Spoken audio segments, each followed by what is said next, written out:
अस्सलामु अलैकुम वरहमतुल्लाहि वबरकातुह। अगर आप इस वीडियो को स्किप करने के बारे में सोच रहे हैं तो फिर आप ऐसा मत कीजिए। अगर आप अहले सुन्नत हैं, अगर आप अपने आप को सुन्नी कहते हैं और रमजानुल मुबारक में तरावी के मसले पर होने वाली बहस से आप भी परेशान हैं, तो आज की ये वीडियो देखना और इसे शेयर करना और इसे लाइक करना आपके लिए बहुत ही ज्यादा जरूरी है।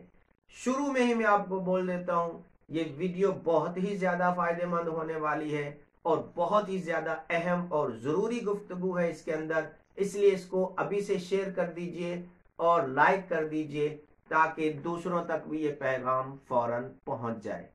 आज की इस वीडियो में गुफ्तगू कम है, सवालात ज्यादा हैं और मैं दावे के साथ कह रहा हूं कि मिर्जा टर जो है ना, मिर्जा टर ते शाही कोई नहीं, मिर्जा दे फॉलोवर ते शाही कोई नहीं।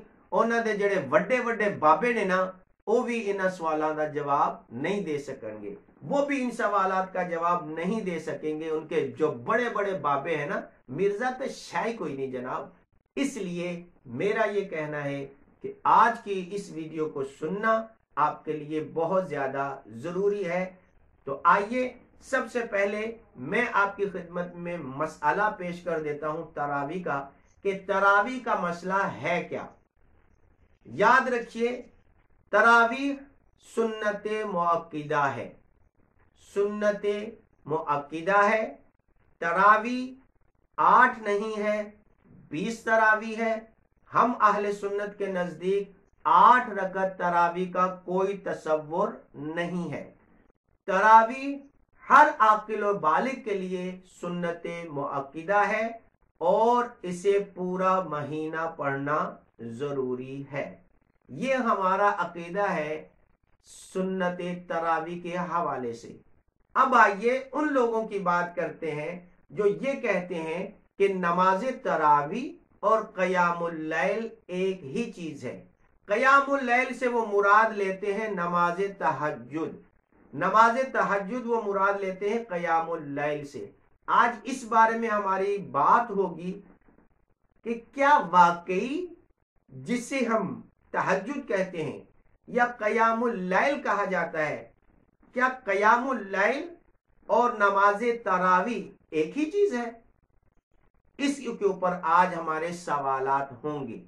सवाल नंबर 1, किसी भी हदीस मुबारका से, किसी भी सहाबी रज़ियल्लाहु ताला अन्हु के कौल से आपने ये साबित करना है कि नमाज क़यामुल लैल और नमाज तरावी एक ही चीज है।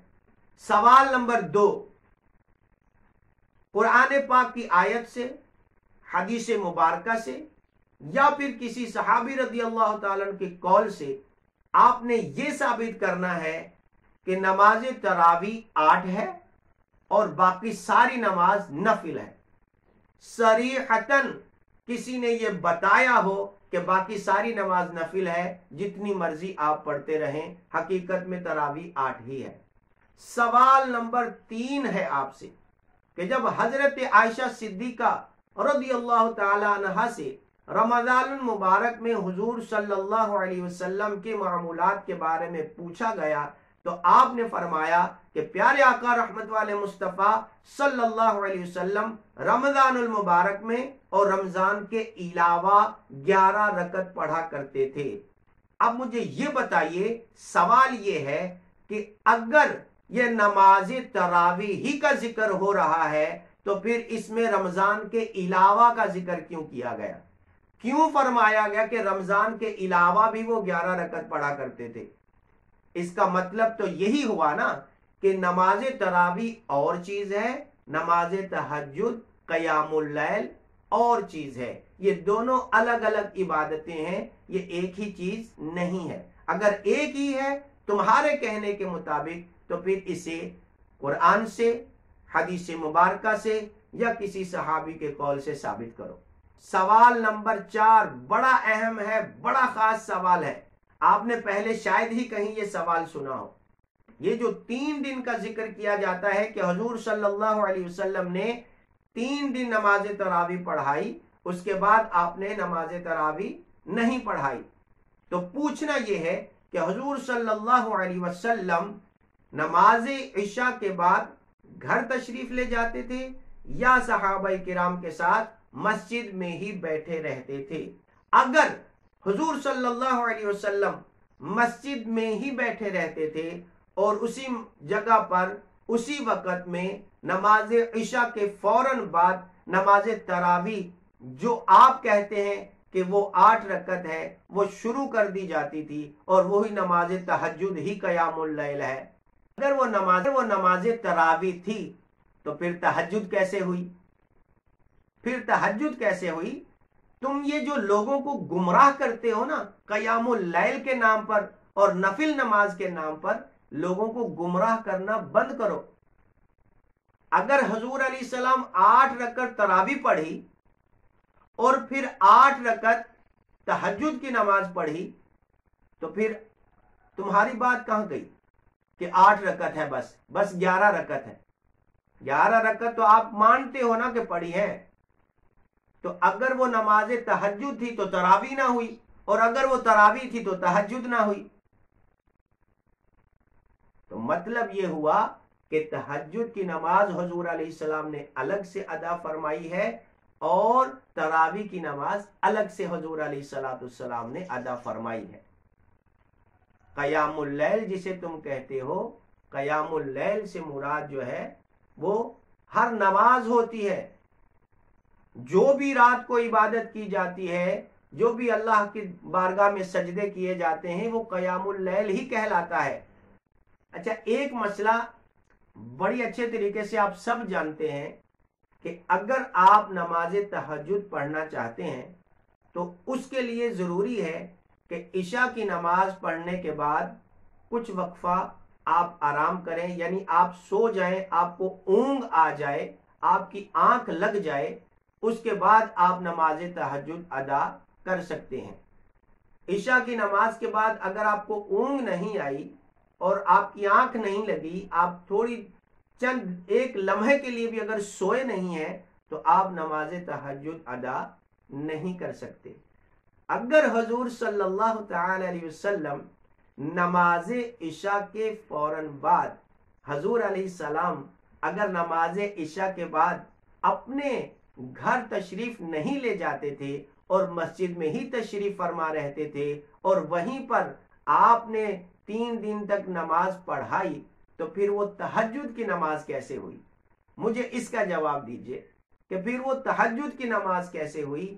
وہ تہجد کی نماز نہیں تھی، وہ نماز تراویح ہی تھی، اور وہ 20 رکعت تھی، وہ 8 رکعت نہیں تھی۔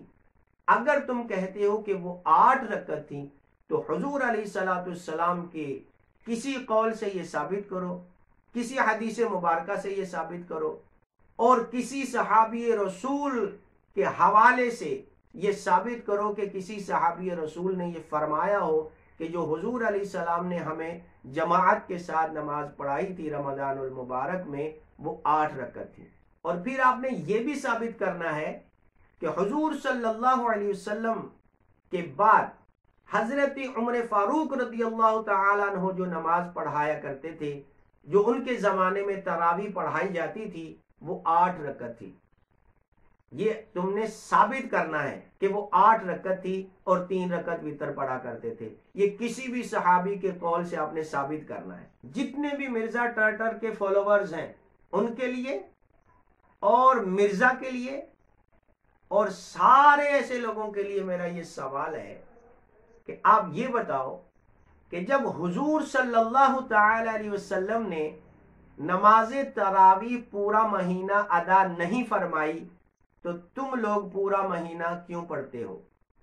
کہتے ہو نا کہ جو نبی نے کام کیا وہ کرنا چاہیے، پہلے اس کو دیکھنا چاہیے۔ تو جب سرکار علیہ السلام نے پورا مہینہ نماز تراویح نہیں پڑھی تو تم کیوں پڑھتے ہو؟ مطلب تم بدعتی ہو، تم بدعت کرتے ہو۔ اگلا سوال، یہ ثابت کرو کہ حضور صلی اللہ علیہ وسلم نے نماز تراویح میں پورا قرآن پاک مکمل پڑھا ہو۔ اگر نہیں پڑھا تو تم پورا قرآن پاک क्यों पढ़ते हो, तुम ये बिदअत क्यों करते हो। अगला सवाल, अगर हुजूर सल्लल्लाहु अलैहि वसल्लम ने पूरा महीना जमाअत के साथ नमाज तरावीह नहीं पढ़ाई तो फिर तुम लोग पूरा महीना जमाअत के साथ नमाज तरावीह क्यों पढ़ते हो, ये बिदअत क्यों करते हो। और क्या इशा की नमाज के फौरन बाद नमाज तरावीह पढ़ना हुजूर सल्लल्लाहु अलैहि वसल्लम से साबित है। अगर साबित है तो किसी सही हदीस से साबित करो, किसी सही रिवायत से साबित करो कि हुजूर सल्लल्लाहु अलैहि वसल्लम इशा की नमाज के फौरन बाद नमाज तरावीह पढ़ा करते थे। अगर ऐसा नहीं है तो फिर तुम ऐसा क्यों करते हो, मतलब तुम बिदअती हो, तुम बिदअत करते हो। अगला सवाल, क्या हुजूर सल्लल्लाहु तआला अलैहि वसल्लम ने नमाज तरावीह पूरा महीना मस्जिद में अदा फरमाई।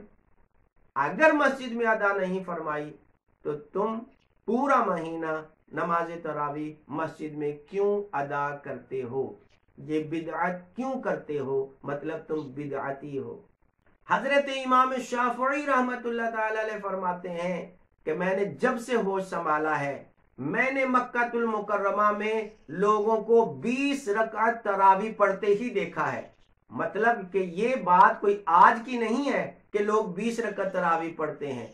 हजरत इमाम शाफई रहमतुल्लाह अलैह फरमा रहे कि मैंने कभी किसी को 8 रकात पढ़ते हुए नहीं देखा। मक्का शरीफ के अंदर लोग शुरू से 20 रकात तरावीह पढ़ते हैं। 8 रकात तरावीह पढ़ने की बिदअत अब शुरू हुई है, चंद सालों से, पहले से ये बिदअत नहीं थी।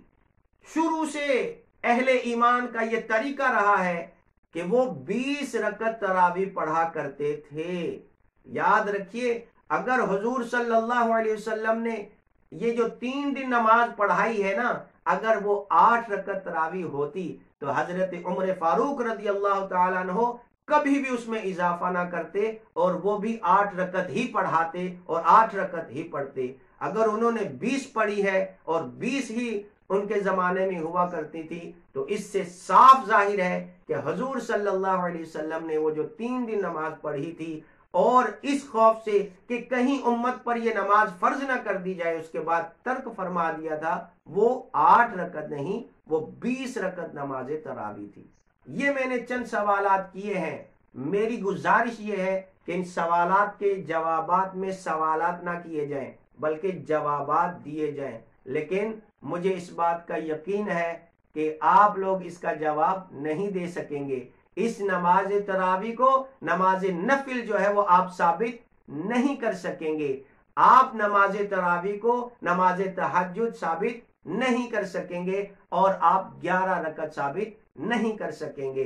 अहले सुन्नत के दोस्तों से मेरी गुजारिश है, जो अपने आप को सुन्नी कहते हैं, उनसे मेरी गुजारिश है कि इस वीडियो को ज्यादा से ज्यादा शेयर करें, इस पैगाम को ज्यादा से ज्यादा लोगों तक पहुंचाएं ताकि कंफ्यूजन दूर हो और लोग 20 रकात तरावीह पढ़ने की आदत बनाएं और 20 रकात तरावीह पर जो लोग कायम है इसके ऊपर वो